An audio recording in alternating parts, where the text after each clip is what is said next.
Hello. আজকে দেখাবো তোমাদেরকে যে 2 টিয়ার কেক করতে গেলে পরে কি করে একটা কেকের উপরে আরেকটা কেককে বসানো যায়। খুব সিম্পল। অনেকেই ভয় পায়, আমিও পেতাম।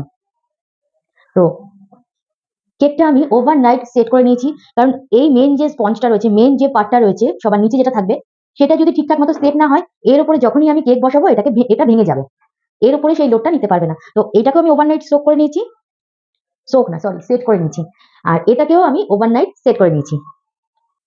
এইভাবে একটা প্যালেট নাইফ এখানে ধরবো আর একটা ওপরে ধরবো। ঠিক আছে? যারা ভয় পাও তাদের জন্য এই রকম ভাবে খুব ইজি পদ্ধতিতে এটাকে আস্তে করে বের করে নেবো, এন্ড এটাকেও আস্তে করে বের করে নেবো। হলো না কতটা সোজা সাপটা? দুটো পাইপ আমি কেটে নিয়েছি, একটু ছোট বড় হয়ে গেছে। ঠিক আছে, এই দুটো পাইপকে আমি এখান থেকে সেট করে দেবো। ও নো, এ একটু বড় হয়ে গেছে, বাট আমি এটাকে আউ আহ